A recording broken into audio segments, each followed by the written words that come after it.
لو أنهم إذ ظلموا أنفسهم جاءوك فاستغفروا الله واستغفر لهم الرسول لوجدوا الله توابا رحيما.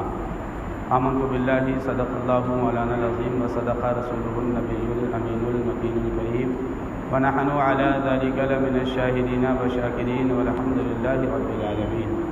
آئیے حضرات، ہم اور آپ سب سے پہلے سارے جہان کے آقا مولا، لمبے لمبے ہاتھوں سے بھیک دینے والے، بے سہاروں کے سہارے، سنہری جالیوں میں آرام فرمانے والے، جنت میں لے جانے والے، جہنم سے چھٹکارا دلانے والے، آب کوثر سے پیاس بجھانے والے، مکاں والے، لامکاں والے، عرب والے، عجم والے، روح فدا ہو جناب احمد مصطفیٰ محمد مصطفیٰ صلی اللہ علیہ وسلم کی بارگاہ میں ہدیہ درود و سلام پیش کریں اور پڑھیں بآواز بلند، اللہم صلی علی سیدنا و نبینا و مولانا محمد مبارک وسلم، صلو علیہ صلاۃ و سلام علیک یا رسول اللہ صلی اللہ تعالی علیہ وسلم. فخر زمین و زمن، سرمایہ علم و فن، آقائے نعمت، دریائے رحمت، مجدد دین و ملت، سیدی سرکار اعلیٰ حضرت بڑے ہی پیارے انداز میں فرماتے ہیں، مومن وہ ہے جو ان کی عزت پہ مرے دل سے، مومن وہ ہے جو ان کی عزت پہ مرے دل سے، تعظیم بھی کرتا ہے نجدی تو مرے دل سے، واللہ وہ سن لیں گے فریاد کو پہنچیں گے، ایسا بھی تو ہو کوئی جو آہ کرے دل سے، اللہ کی سرتابہ قدم شان ہے یہ، انسان نہیں انسان وہ انسان ہے یہ، قرآن تو ایمان بتاتا ہے انہیں، ایمان یہ کہتا ہے میری جان ہے یہ.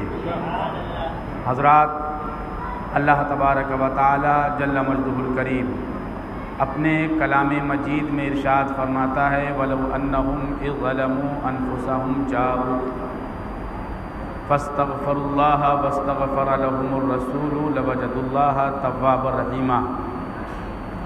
محبوب اپنے امتیوں سے فرما دیجئے کہ جب لوگ اپنی جانوں پر ظلم کر لیں، گناہوں کی وجہ سے گناہ اتنے کر لیں کہ جب ان کو توبہ کرنے کی ضرورت پڑے، احساس ہو ندامت کا، توبہ کا، کہ ہم کو توبہ کرنا چاہیے، تو محبوب اپنے امتیوں سے کہہ دو کہ وہ تمہاری بارگاہ میں حاضر ہو جائیں اور تمہاری بارگاہ میں حاضر ہو کر رب کی بارگاہ میں توبہ کریں.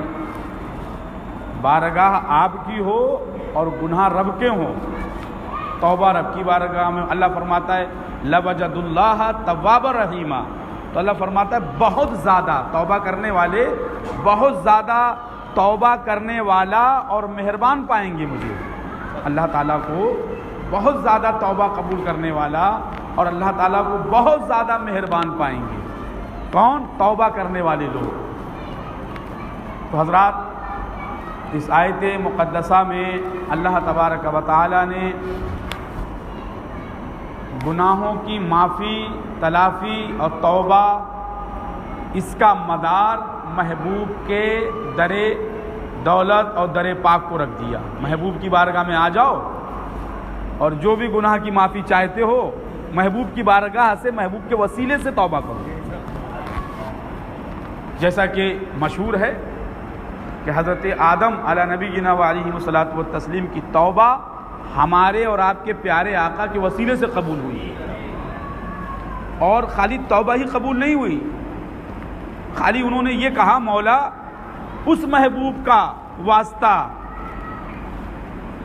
اتنا روئے کہ آپ کے آنکھوں کے آنسو جو رخسار پہ ہو کے بہے، فرمایا گیا کہ نالا بن گیا، نالا نشان بن گیا آنسوؤں کا.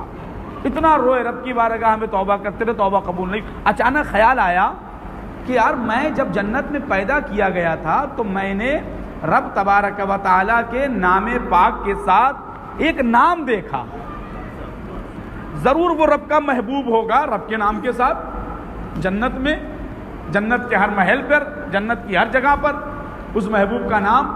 تو اس محبوب کو وسیلہ بنا. رب نے ارشاد فرمایا آدم تم نے میرے محبوب کے وسیلے سے خالی اپنی توبہ کا، اپنے توبہ کا استغفار کیا. اگر تم محبوب کے وسیلے سے قیامت تک کے انسانوں کے لیے اگر گناہوں کی معافی پیش کرتے، قیامت تک کے مسلمانوں کو میں معاف کر دیتا. محبوب کا وسیلہ تھا نا. تب رب نے پوچھا کہ پتہ کیسے چلا؟ تو حضرت آدم علیہ السلام نے عرض کیا مولا جنت میں لکھا دیکھا تھا، میں سمجھا کہ ضرور تیرا کوئی محبوب بندہ ہوگا، تیرے نام میں پہلا انسان ہوں، میں پہلا انسان ہوں جو تو نے اپنے کرم و فضل سے مجھے پیدا کیا، اور میرے علاوہ جس کا نام ہے تو اس کا مطلب ضرور کوئی مجھ سے زیادہ برگزیدہ اور محبوب ترین تیری بارگاہ میں ہے، تو اس کے وسیلے سے۔ تو یہ آدم علیہ السلام کی توبہ ہے، حضرت آدم علیہ السلام کی توبہ، اور بہت سارے دیگر انبیاء و مرسلین نے بارگاہ رب العزت میں جو ہے سبحان اللہ ہمارے اور آپ کے آقا کا وسیلہ بنایا، اور وسیلہ بنا کر کے اپنی حاجتیں، اپنی ضرورتیں اور اپنی امت کو بھی اپنے ہمارے اور آپ کے پیارے آقا حضور رحمت عالم صلی اللہ علیہ وسلم کے وسیلے سے بارگاہ رب العزت میں گناہوں کی معافی اور مدد طلب کی ہے۔ یہ حدیثوں میں موجود ہے۔ ہمارے آقا کے زمانے میں، ہمارے آقا کے ظاہری زمانے میں صحابہ کرام ہمارے اور آپ کے پیارے آقا کا نام پاک لے کر جنگ میں رب تبارک و تعالیٰ سے مدد مانگا کرتے تھے، ہمارے آقا کا نام پاک لے کر اور ہمارے آقا کے نام پاک کے وسیلے سے، اور اللہ تعالیٰ مدد فرماتا ہے۔ اسی لیے اس آیت میں اللہ نے فرمایا کہ گناہ میرے کرو، نمازیں چھوڑو، زکوٰۃ نہ دو، حج نہ کرو، فراڈ کرو، 420 کرو، اور جب تم کو یہ احساس ہو کہ مولا کی بارگاہ میں بہت گناہ ہو گئے، احساس ہوتا ہے نا آدمی، احساس بہت بڑی چیز ہوتی ہے۔ اب دیکھیے گناہوں سے کوئی انسان بچا ہوا نہیں ہے، محفوظ نہیں ہے، انسان ہے تو گناہ کرے گا، لیکن ایک چیز یاد رکھیے، جس کا احساس مر جاتا ہے، جس کا احساس مردہ ہو جاتا ہے،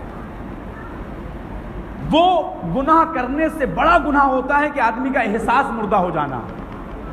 احساس مردہ ہو جانا، پھر آدمی سے توبہ کی توفیق چھین لی جاتی ہے، وہ توبہ نہیں کرتا۔ احساس زندہ ہے تو جتنے بھی گناہ کر لے گا، جتنے بھی گناہ کر لے گا۔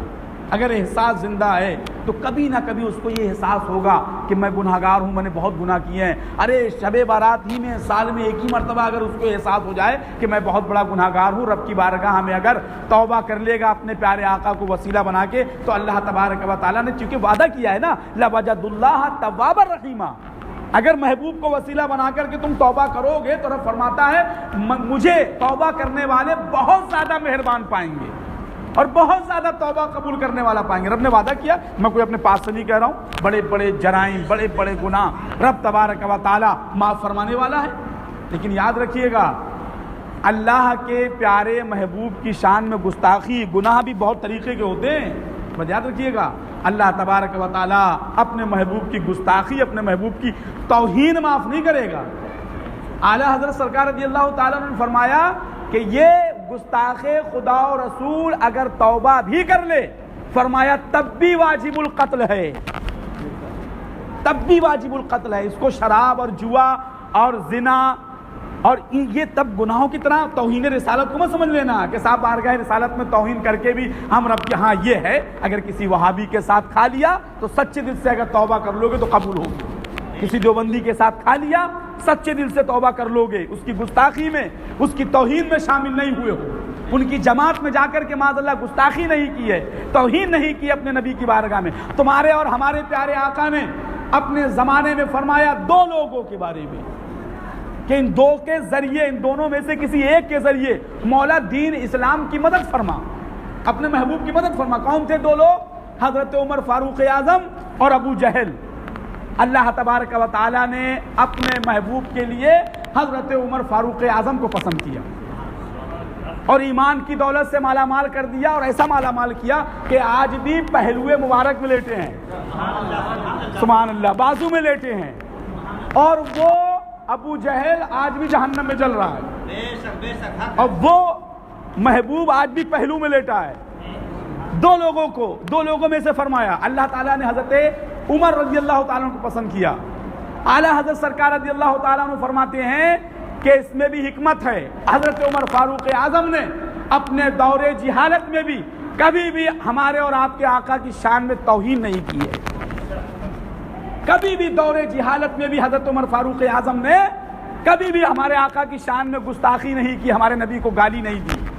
اللہ تعالیٰ نے ایمان کی دولت سے نواز کے ان کو یہ درجہ عطا فرمایا کہ صحابی تو بنایا ہی بنایا، بلکہ اپنے محبوب کے بازو میں لٹا دیا، اور محبوب کے بازو کی جگہ وہ جگہ ہے جو انبیاء کرام حضرت عیسیٰ علیہ السلام وہاں آ کے لیٹیں گے، ایک بازو میں حضرت عیسیٰ علیہ السلام رہیں گے قیامت کے دن انشاءاللہ. ابھی وہ آسمانوں میں اٹھا لیے گئے, تشریف لائیں گے قیامت کے دن. پھر ان کو موت آئے گی, پھر ان کا سبحان اللہ ان کا جنازہ مبارک ہمارے آقا کے پہلو میں رکھا جائے گا. وہ جگہ آج بھی خالی ہے ایک سائڈ میں, اور ایک طرف حضرت ابوبکر صدیق ہیں اور حضرت عمر فاروق اعظم ہیں. سبحان اللہ, یہ مقام ملا ہے. رد وہابیہ دیا بنا کا مقام یہ ملتا ہے. جو رد وہابیہ کرنے والے ہیں وہ قیامت کے دن اپنے آقا سے سب سے زیادہ قریب ہوں گے, سب سے زیادہ قریب. اس سے بڑا انعام کوئی نہیں. باقی جنت میں جانے کا تو جنت تو مل جائے گی یار. میں یہ نہیں کہتا ہوں کہ جنت کسی کو نہیں ملی, خالی ہم ہی لوگ جنت میں جائیں گے. جنت میں سب جاؤ گے, لیکن وہاں درجے ہوں گے. جنت سے بڑھ کر کے جنت یہ ہے کہ اپنے آقا کا ساتھ مل جائے, نزدیکی مل جائے, محبوب کا دیدار مل جائے, اللہ اس کے رسول کی زیارت ہو جائے. تو فرمایا گیا کہ جنت کے اندر تمام چیزوں سے زیادہ ممتاز اللہ کا دیدار ہے اس دن مومن کے لیے. تو یہ پہلو میں لیٹنا, نبی کے نزدیک رہنا, یہ دشمنان خدا و رسول پر شدت سختی کی بنیاد پر ہے. تو دو لوگوں کو پسند کیا, لیکن ابو جہل نے ہمارے اور آپ کے پیارے آقا حضور رحمت عالم صلی اللہ علیہ وسلم کی شان میں گالیاں بکیں, گستاخیاں کری, توہینیں کری. اور آج جو وہابی دیوبندی توہینیں کرتے ہیں وہ تمام توہین ابو جہل پہلے کر چکا ہے. ہمارے نبی کے ظاہری زمانے میں علم غیب کا انکار کر چکا. نبی جادو, علم غیب کو جادو کہتا تھا. کنکر مٹھی میں لے کر کے آیا, بتاؤ اس میں کیا ہے. نبی نے فرمایا کہ جو ہے وہ بتائے, میں کیا ہوں. تو کہا یہ تو بہت اچھی بات ہے. جب کان میں لگایا تو الصلاۃ والسلام علیک یا رسول اللہ کی آواز آئی, پھینک کے بھاگا اور کہنے لگا جادو ہے, جادو ہے, جادو ہے. یہاں سمجھنے کی چیز ہے, ابو جہل جب کنکری لے کے آیا تو اس نے یہ کہا کہ نبی ہو تو بتاؤ ہماری مٹھی میں کیا ہے. مطلب یہ ابو جہل بھی جانتا تھا کہ جو نبی ہوگا وہ غیب کی بات بتائے گا, ہر ڈھکی چھپی کا علم رکھتا ہوگا جو نبی ہوگا. یہ ابو جہل کا عقیدہ تھا, ماننا تھا کہ جو غیب دا نبی ہوگا, جو نبی ہوگا وہ غیب کی بات جانے گا. لیکن وہابی دیوبندیوں کا عقیدہ بھی اس سے بھی زیادہ گیا گزرا ہے. اس نے نبی کو نہیں مانا, لیکن نبی غیب جانتے تھے, یہ وہ مانتا تھا. نبی کو غیب ہے, نبی جو ہوتا ہے وہ غیب کی باتیں بتاتا ہے. یہ ابو جہل مانتا جانتا, تبھی تو بولا کہ نبی ہو تو بتاؤ. بولا نا نبی ہو تو بتاؤ, غیب جانتے ہو تو بتاؤ. مطلب اس کے نظریے میں, اس کے ماننے میں یہ تھا کہ جو نبی ہوگا وہ غیب جانے گا, چھپی ہوئی چیز. کیونکہ کنکری میں نے چنی ہے, میں نے ہاتھ میں رکھی ہے, کسی نے دیکھا نہیں ہے, اسی کو تو غیب کہتے ہیں. لیکن اس کو نہیں پتا کہ وہ تو کنکری چن رہا تھا, لیکن کنکریوں نے کسے چنا اسے نہیں پتا تھا. جب آواز آئی تو یہ کہہ کے بھاگا جادو ہے, جادو ہے, جادو ہے, چھوڑ کے بھاگا. تو آج وہی دیوبندی وہابی ہمارے نبی کے علم غیب کا انکار کرتے ہیں, حاضر و ناظر کا انکار کرتے ہیں, معاذ اللہ نبی کو مر کے مٹی میں ملنے والا لکھتے ہیں, اپنے جیسا انسان لکھتے ہیں. یہ کفار و مشرکین مکہ کے آج وہابی دیابنا کی کتابوں میں جو کچھ بھی تحریر ہے ہمارے نبی کی شان میں گستاخیاں, وہ تمام عقائد کفار و مشرکین کے تھے. اسی لیے ہمارے اعلیٰ حضرت نے جگہ جگہ ان کو کفار و مشرکین بھی لکھا ہے, خالی مرتد نہیں لکھا ہے, کفار و مشرکین بھی لکھا ہے. کفار و مشرکین سے مراد خالی غیر مسلم نہیں ہے, بلکہ یہ وہابی دیوبندی بھی کفار و مشرکین ہیں, یہ مشرک ہیں یہ. اس لیے کہ ان کا عقیدہ, ان کا نظریہ ابو جہلی عقیدہ ہے, ابو جہلی نظریہ ہے. اور جب ابو جہلی مشرک ہے تو اس کے عقیدے پر جتنے بھی دیوبندی وہابی ہیں وہ سب مشرک ہیں, سب شرک کرنے والے ہیں. لیکن مسئلہ کیا ہے, انہوں نے اپنے شرک کو, ہم لوگوں کو شرک شرک شرک مشرک کہنا شروع کر دیا. پتہ نہیں, یہ بعض لوگ جو ہے اکثر دیکھا گیا ہوگا کہ اگر چور پکڑ جائے نا تو چور, جو ہوشیار چور ہوتا ہے, ہوشیار ٹریننگ یافتہ چور ہوتے ہیں, ان کو یہ سکھایا جاتا ہے کہ جب تم پکڑ جانا نا تو پھر جو تم کو پکڑے تم اسی کو مارنے لگنا چور چور کہہ کے, اسی کو تم چور کہنے لگنا. جب تم اس کو چور کہنے لگو گے تو ساری پبلک اسی کی طرح متوجہ ہو جائے گی اور تمہارے ساتھ مل کے اسی کو چور کہنے لگے گی. تو یہ چور اور گرے کٹ کے جو فارمولے ہیں یہ وہابی دیوبندیوں کو ٹریننگ میں سکھائے جاتے ہیں. تمہارے اوپر جس چیز کا الزام لگے تم اہل سنت پر اس کا الزام ڈال دو.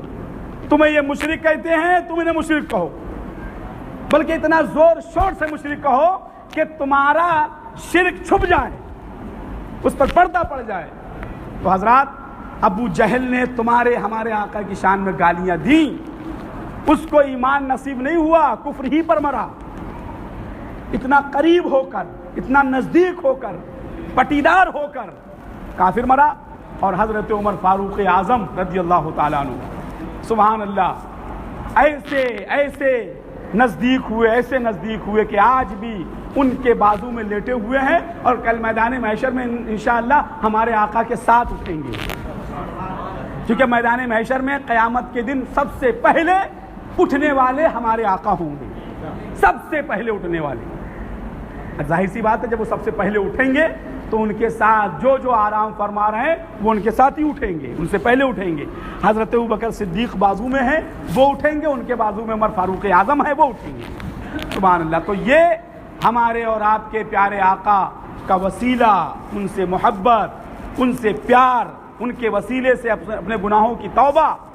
ہم کوئی شراب پی کر کے توبہ کرے، شراب حرام ہے، زنا حرام ہے، چوری حرام ہے، جھوٹ، غیبت، چغلی، یہ تمام جرائم، ان تمام جرائم کے طرح گستاخی اللہ اور رسول کی مت سمجھ لینا کہ اللہ اور رسول کی گستاخی بھی ایسے ہی ہے جیسے شراب پینا، ایسے ہی ہے جیسے زنا کرنا، ایسے ہی ہے جیسے جھوٹ بولنا، چغلی کرنا۔ اللہ اور رسول کی گستاخی ایسا گناہ نہیں ہے، یاد رکھنا۔ یہ چغل خوری، غیبت، جھوٹ، شراب، زنا، بدکار، لوجد اللہ التواب الرحیم، محبوب کی بارگاہ میں آ جاؤ سب صاف ہو جائیں گے، اور سچے دل سے دوبارہ نہ کرنے کے ارادے سے اگر توبہ کرو گے اللہ تعالیٰ اپنے محبوب کے صدقے میں توبہ قبول فرما لے گا۔ لیکن اگر کسی وہابی کے ساتھ کھایا، دیوبندی کے ساتھ کھایا، اور سچے دل سے بارگاہ مصطفیٰ میں حاضر ہو کر رب کی بارگاہ میں توبہ کرو گے تو اللہ تعالیٰ وہ توبہ قبول کر لے گا، سوائے اس کے کہ ان کی جماعت میں جا کر، ان کے ٹولے میں جا کر، ان کی صحبت میں بیٹھ کر نبی کی گستاخی نہ بھی کی ہو تو گستاخی سننے کے بعد خاموش رہنا، ان کی گستاخانہ محفلوں میں شرکت کرنا جن میں ان کے مولوی مولانا تقریروں میں نبی کو بے بس محتاج بولتے ہوں، لکھتے ہوں، اب اس کا درس، اس کا سبق دیتے ہوں، اور اس کے اندر شرکت کرنا، بھلے ہی تم نے گستاخی نہ کی ہو، تم نے توہین نہ کی ہو، لیکن ٹھنڈے دل سے اس گستاخی کو سننا اور بیٹھے رہنا، تو ظاہر سی بات ہے جو حکم اس گستاخ کا ہے وہی حکم تمہارا بھی ہے، سننا اور سننے کے بعد خاموش رہنا، وہی حکم ہے۔ تو یہ توبہ تو اعلیٰ حضرت سرکار نے فرما دیا واجب القتل ہے، اگر توبہ بھی کر لے، گستاخ خدا و رسول اگر توبہ کر لے پھر بھی فرمایا کہ وہ واجب القتل ہے، اس کا قتل کرنا واجب ہے، زندہ رہنے کا حکم نہیں ہے، توبہ کرنے کے بعد بھی اس کی سزائے موت ہے۔ باقی میدان محشر میں سارے راز کھلیں گے، یہاں تو کچھ کھلنے والا نہیں ہے، سب پوشیدہ رکھا گیا ہے، اور رکھنا ضروری بھی ہے، سب چھپا ہوا ہے، یہاں چھپا رہے گا، اور جب وہاں ایک بیگ کھلے گا تب وہاں سمجھ میں آئے گا ارے یار غریب نواز مدرسے میں جاتے تھے، سنتے تو تھے، لیکن یار یہ نہیں معلوم تھا کہ وہابی دیوبندیوں کے ساتھ کھانے پینے کا اتنا بڑا گناہ ہے۔ ہاں، زندگی بھر شراب پیتے رہتے تو اتنے بڑے گناہگار نہیں ہوتے، زندگی بھر زنا کرتے رہتے تو اتنے بڑے گناہگار نہیں ہوتے جتنا بڑا گناہ ہم نے دیوبندی اور وہابیوں کی جماعت ان کے ٹولے میں جا کے کیا۔ اس گناہ کا تمہیں احساس جب ہوگا جب میدان محشر میں وہاں دفتر کھلیں گے، نامہ اعمال کھلیں گے، جو فرمایا نا کہ وسعتیں دی ہیں خدا نے، اعلیٰ سرکار نے فرمایا دامن محبوب کو جرم کھلتے جائیں گے، آقا چھپاتے جائیں گے۔ تو یہ جو چھپائیں گے نا، یہ چھپانے والے گناہ یہی ہیں، جو سنی شرابی ہے، جواری ہے، یا کسی وجہ سے گناہ کیا ہے، ہمارے آقا چھپاتے جائیں گے، لیکن وہابی کے ساتھ کھانے والوں کے نہیں چھپیں گے۔ یہ چھپانا نا، کہنے کا مقصد یہ ہے کہ چھپانا اور دکھانا، جب چھپانا ہوگا تو وہاں دکھانا بھی ہوگا۔ اگر چھپانا ہی مقصد ہے خالی تو رجسٹر کو دیکھنے کی کیا ضرورت، ہمارے امتیوں کا ہے سائٹ میں رکھ دو، دوسرے امتیوں کو لے کے آؤ، لیکن نہیں، ہم رجسٹر دیکھیں گے، کھولیں گے، پڑھیں گے، جو میرے امتی ہوں گے وفادار ان کے جرم چھپائیں گے، اور فرمایا بڑے بڑے پاپی گناہگار مجرم، فرمایا ان کی شفاعت میں کروں گا۔ یہ گناہ جو بہت بڑے گناہگار ہیں، اس سے سمجھ میں آتا ہے جو بہت بڑے گناہگار ہیں، ہمارے آقا رجسٹر بھی انہی لوگوں کے لیے کھولیں گے اور ان کے گناہ چھپائیں گے، ان کے جرم چھپائیں گے، لیکن جو وہابی کے ساتھ کھائیں گے ان کو الگ کریں گے، چل تو الگ ہٹ۔ ارے بھائی، آپ اپنے دوست احباب اپنے وفاداروں کے عیب چھپاتے ہو کہ نہیں؟ جب تک تم سے جڑی رہتی ہے، جب تک تم چھپائے رہتے ہو، اور جس دن تمہارا 36 ہوا اس دن سارا گناہوں کا پٹارا اس کا کھول کے چائے کے ہوٹل پہ بیٹھ جاتے ہو۔ تمہاری جب تک جڑی رہتی ہے، جب تک سنی رہتا ہے، جہاں تمہاری ٹھنی تو نہ جانے تم کیا کیا اس کو بنا دیتے ہو۔ وہ صلح کلی ہے، وہ پہلے صلح کلی سے سٹارٹ کرتے ہو، صلح کلی ہے، پلپلا ہے، پھر دھیرے دھیرے دھیرے دھیرے جو ہے اس کو منزل مقصود تک پہنچا دیتے ہو۔ کہ تمہارا نفس ہے کہ جب تک جمتی تھی، جب تک بہت بڑا سنی تھا، اور جیسے ہی تمہارا اختلاف ہوا تو تم نے صلح کلی سے اس کو اٹھایا اور پلپلے تک لے جا کر کے ڈائریکٹ اس کو اس کی منزل تک پہنچا دیا۔ تو سوچو، یہ تمہارا مسئلہ ہے، تمہارے جو تمہارا ہے، جب تک تمہارا ہے جب تک چھپائے رہتے ہو، اور تمہاری دوستی سے اور تمہاری قرابت داری سے جب دور ہوا، مخالف ہوا، دشمن ہوا، تو تم اس کو برداشت نہیں کرتے ہو، تم برداشت نہیں کرتے ہو۔ نبی برداشت کریں گے؟ جو ان کا ہوگا، جو فرمایا اللہ سے کہ جرم کھلتے جائیں گے، آقا چھپاتے جائیں گے، تو جو ہمارے آقا کو مانتے ہیں، محبت کرتے ہیں، اپنی جان سے زیادہ، اپنے مال سے زیادہ، اپنے ماں باپ سے زیادہ، اپنی اولاد سے زیادہ، اپنے رشتہ داروں سے زیادہ، لا یؤمن احدکم حتی اکون احب الیہ من والدہ وولدہ والناس اجمعین، جو نبی سے اتنی محبت کرتے ہیں کہ اپنے باپ سے زیادہ، اپنی اولاد سے زیادہ، ہمارے آقا ان کے گناہوں کو چھپاتے جائیں گے۔ اسی لیے اعلیٰ حضرت فرماتے ہیں وسعتیں دی ہیں خدا نے دامن محبوب کو، کن کے لیے وسعت دی ہے؟ جو نبی کے وفادار ہیں ان کے لیے وسعت دی ہے کہ وسعتیں دی ہیں خدا نے دامن محبوب کو۔ ارے ہمارے جرم کھلتے جائیں گے، آقا چھپاتے جائیں گے، ان وفاداروں کے چھپائیں گے، یاد رکھیے گا، وفاداروں کے۔ اعلیٰ حضرت سرکار کے فرمانے کا مطلب یہ ہے کہ جو وفادار ہوں گے، سچے عاشق ہوں گے، سچے محب ہوں گے، ان کے گناہوں کو چھپائیں گے۔ لیکن جو تمہارے آقا کی شان میں جنہوں نے توہین کی ہے، حفظ الایمان اشرف علی تھانوی، میرے پاس ساری کتابیں رکھی ہیں، میں چاہتا ہوں کہ ہر جمعے میں ایک ایک کتاب اور ایک ایک عبارت ان کی کھول کھول کے دکھاتا رہوں، آپ لوگ دیکھتے رہیں اور اپنا ایمان بچاتے رہیں، ان کے چکر میں نہ پڑیں۔ کوئی دیوبندی وہابی اگر سنی بن جائے تو یہ پاسبل نہیں ہے، اس چکر میں مت رہو۔ لوگ ہمارے سنی حضرات کہتے ہیں محبت سے سمجھاؤ گے تو کیوں نہیں آئیں گے؟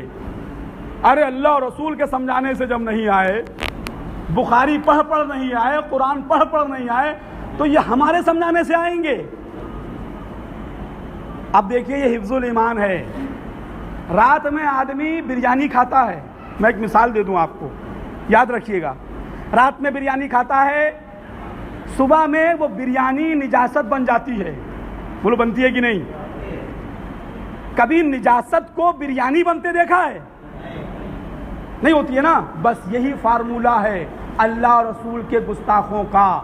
جس نے بارگاہ رسالت میں گستاخی کر دی وہ نجاست کے مثل ہو گیا۔ اب تم چاہتے ہو کہ وہ بریانی بن جائے اور اہل سنت کے دسترخوان پہ آ جائے، تو بھائی وہ تم ہو، تمہیں مبارک ہو وہ بریانی جو دسترخوان تک پہنچ جائے، وہ تمہارا دسترخوان۔ الحمدللہ ہمارا دسترخوان اس نجاست سے پاک ہے۔ ہم شام کو بریانی کھا کے صبح نجاست بنا دیتے ہیں، لیکن اس نجاست کو بریانی بنا کر کے دسترخوان پہ نہیں لاتے ہیں۔ تم کھاؤ وہ بریانی، تمہیں مبارک ہو، نجاست کھاؤ۔ اسی لیے تو وہابی دیوبندی ان لوگوں کے دسترخوان تک آ جاتے ہیں، گھر تک آ جاتے ہیں، ایک میز ایک ٹیبل پر بیٹھ جاتے ہیں۔